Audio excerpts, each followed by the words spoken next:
এবার দিনাজপুরের আলু চাষ হয়েছে ৫৬,০০০ হেক্টর জমিতে। গত বছরের তুলনায় ১০,০০০ হেক্টর বেশি। আবহাওয়া অনুকূলে থাকায় ফলনও বেড়েছে। উন্নত জাতের মধ্যে সানশাই, শান্তা, ডায়মন্ড, অ্যাস্টারিক্স, লেডি রোসেটা এসব আলুর ফলন ভালো হয়েছে।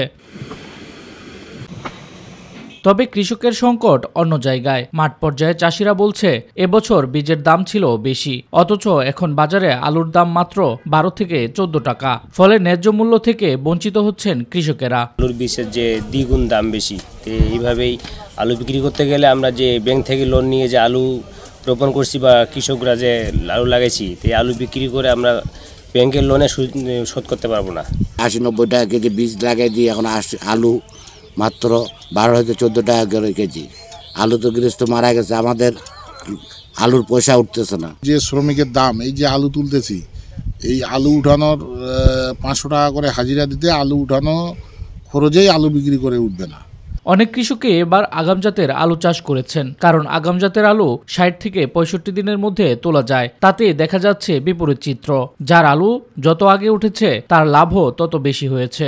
আলু ব্যাপারে ১২০ টাকা কেজি আমরা বীজ কিনলাম, সারের বিষের দাম অতিরিক্ত দাম, কিন্তু কোথা থেকে আলু বাজারে আমাদের ১০ টাকা কেজি, তাতে আমরা কৃষক করে কীভাবে বাঁচবো? আলু আমাদের বিঘা প্রতি খরচ হয়েছে মোটামুটি ৮০ থেকে ৮৫,০০০ যখন আমরা আলু রোপণ করি।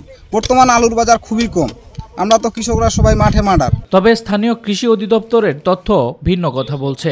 তাদের মতে ভালো আবহাওয়া অধিক ফলন হয়েছে। এবার আবহাওয়া অনুকূলে ছিল, কৃষকরা যথাসময়ে আলুর বীজ বপন করতে পেরেছিল এবং আলুর ফলনও বেশ ভালো হয়েছে। আগাম জাতের আলুগুলো ইতিমধ্যে উত্তোলন হয়েছে, বাজারে বিক্রি হয়েছে। এখন স্বাভাবিক মৌসুমের যে আলু উত্তোলনের কাজ, সেটি আগামী কিছুদিনের মধ্যেই শুরু হবে। আলুর ফলন যথেষ্ট ভালো পাওয়া যাচ্ছে। আলুর মতো গুরুত্বপূর্ণ কৃষি পণ্যের দাম যদি বাজারের নিয়ন্ত্রণে কঠোর ব্যবস্থা না নেওয়া হয়, তাতে ভবিষ্যতে কৃষকদের চাষে আগ্রহ কমে যেতে পারে। শামস তাবরিজ উচ্ছ্বাস, মাই টিভি নিউজ ডেস্ক।